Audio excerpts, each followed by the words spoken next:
Puntahan natin ito pang isang mainit na issue. May kinalaman ho dito kay LBM. Sapagkat ito nakalipas na mga araw, talaga namang nakasingkaw ho ito sa mga telebisyon at kung ano-ano.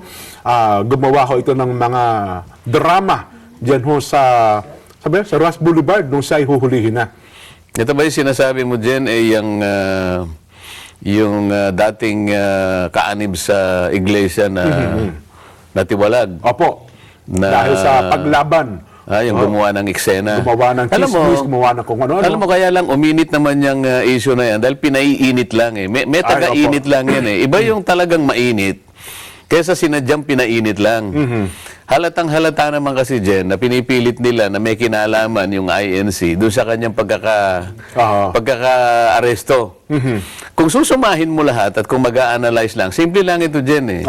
Tatanungin mo lang, bakit gagawin ng INC yun? Gusto ba niya na lalo lang maging negatibo sa mga nangyayari sa ngayon yung gagawin nila? Hindi makakatulog yun dyan eh. Unang-una, yung araw na yun, nakatakda siyang mag-testify. Tama. Dahil meron siyang judicial affidavit na yun ang magiging basihan ng kanyang cross-examination. Tama po. Pero kagaya ng pinapaliwanag natin, kaya mas lalong umiigting yung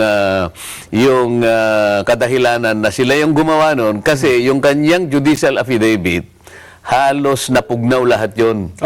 Doon sa desisyon ng Court of Appeals, natanggalin yung ibang aligasyon.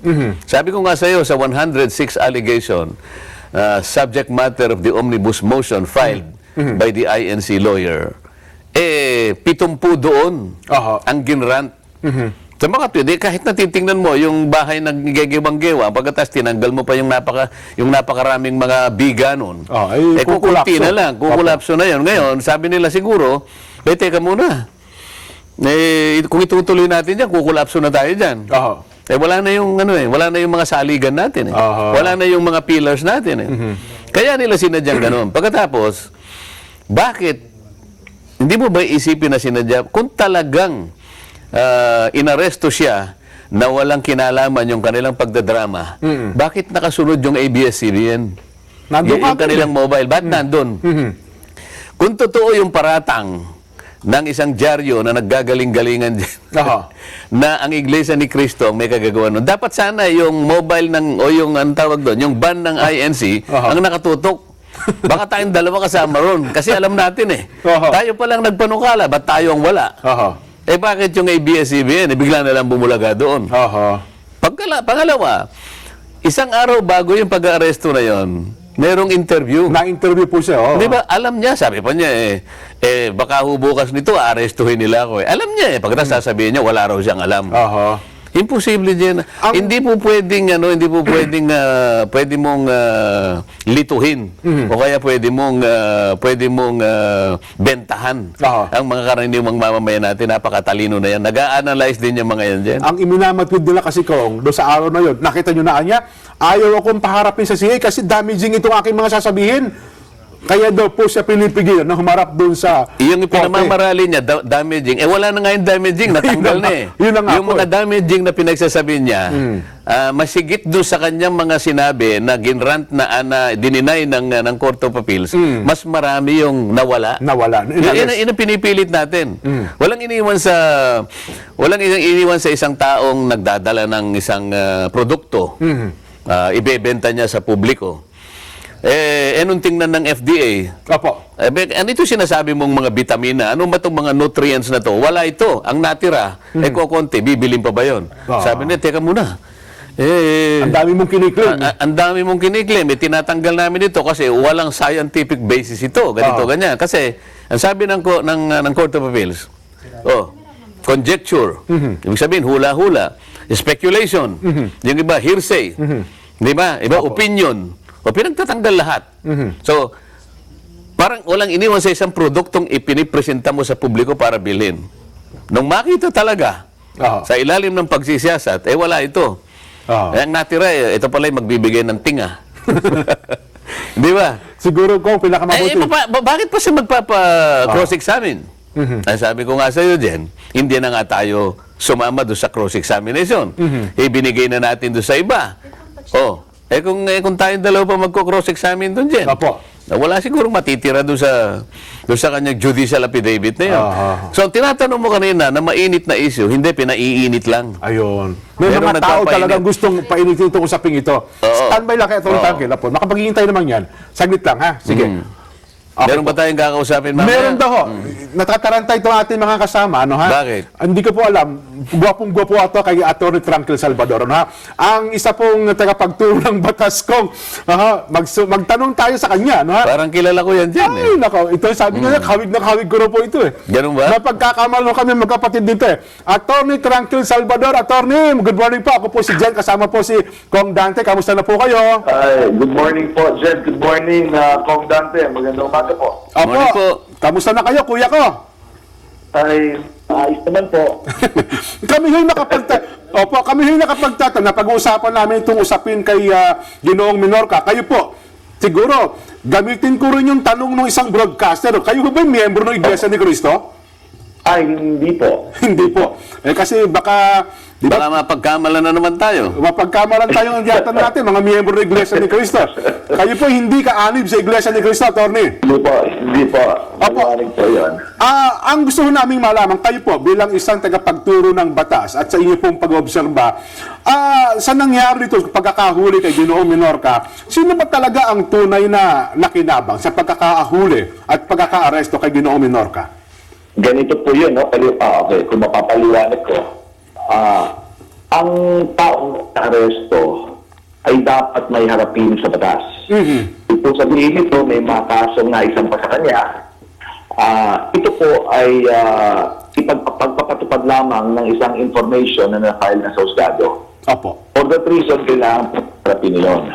Yung po mga speculation na maaaring nangyari ito sa kadahilanan ng simbahan, ano po yun haka-haka lamang yan Ang pinakamaganda ko siguro sa mga abogado nila, hindi pa natin tinutuwa, is harapin yung mga kasong hinaharap niya.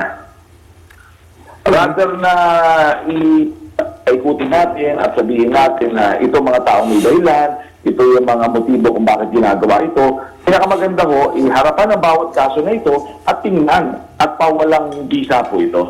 Yan ang tingin ko po. Sa pangyayari ho kasi ito, sinamahan po ng konting drama at pagkatapos sinangkapan po ng coverage ng media. Kaya ho ang dating, para bagang ang naging kawawa sa puntong ito, si Ginoong Minorca, Atty. Tranquil. Na po. Yan, tama po. Iwanagin po natin yung paraan ng pag-aresto at sino ang pwedeng mag-aresto. Ayon po sa ating batas, sa rules of court, pag ang isang tao ay merong warrant of arrest, ang dapat po magpatupad nito ay mga law enforcement officer.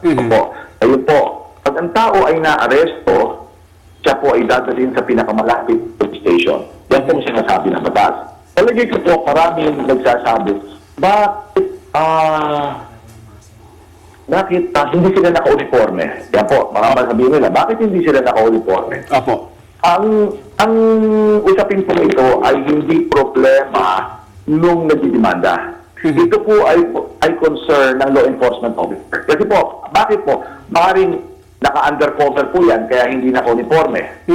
Hindi naman po specific requirement na naka-uniforme. Ang kailangan po ay meron kang authority para mag-arrest.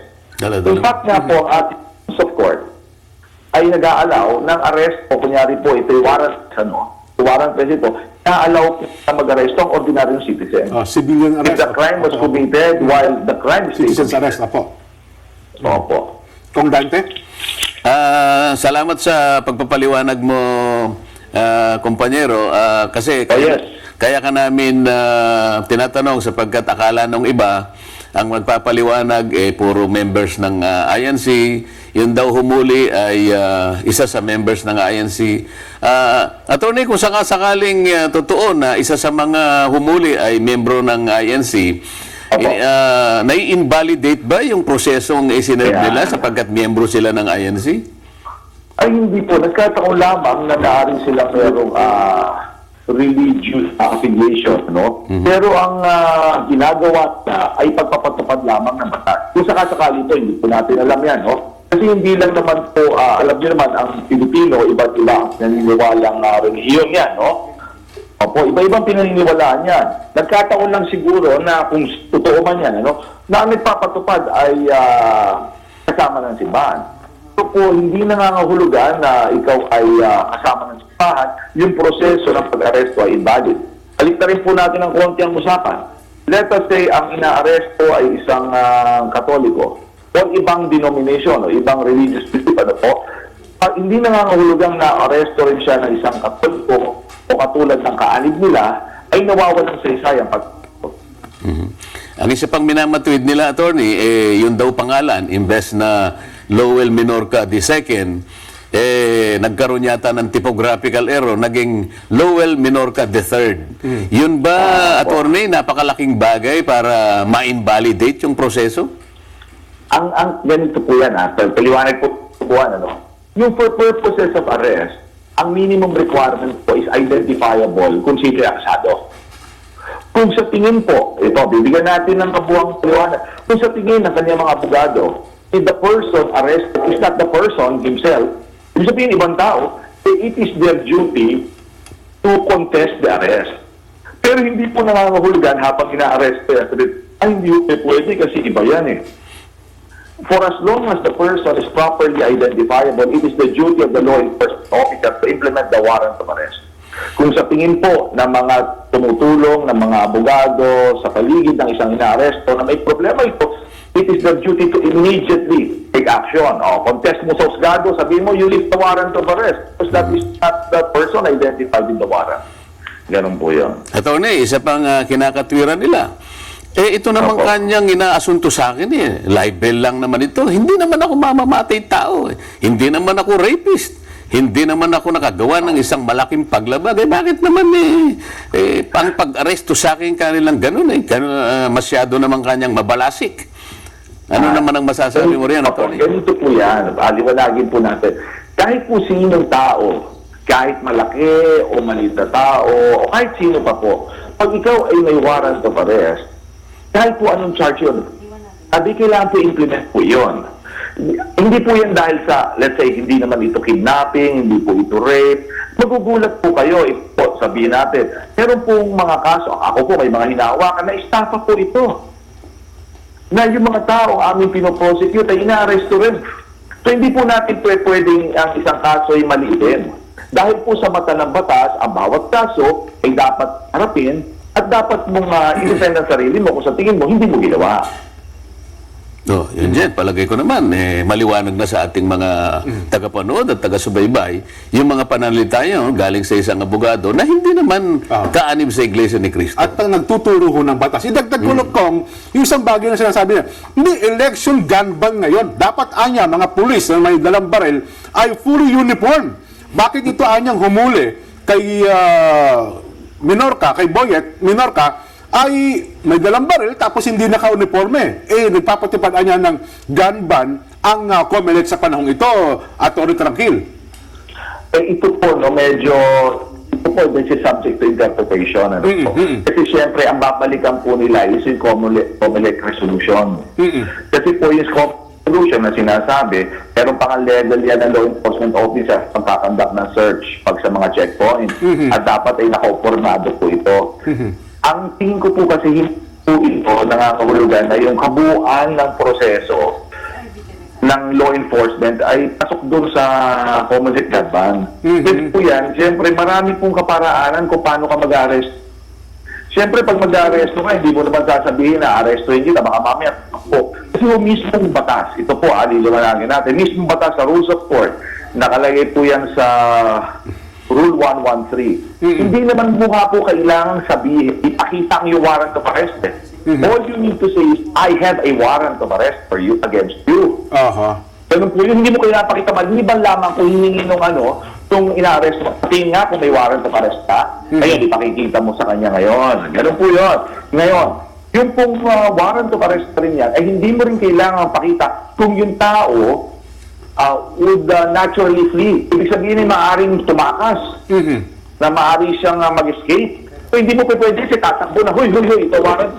Hindi pwede. Ayun. Last na lang po, ang nagpalabas daw po ng utos Marawi RTC, bakit daw nagpatupad nung warrant ay Manila Police? Ganito po yan, no? Ganito po yan. Ano naman, that is another law enforcement issue coordination. Ganito yan. pag meron kang warrant, siyempre, yung mga police po, let's say, sa Marawi, hindi mo naman paliliparin ng eroplano rito eh. Diba?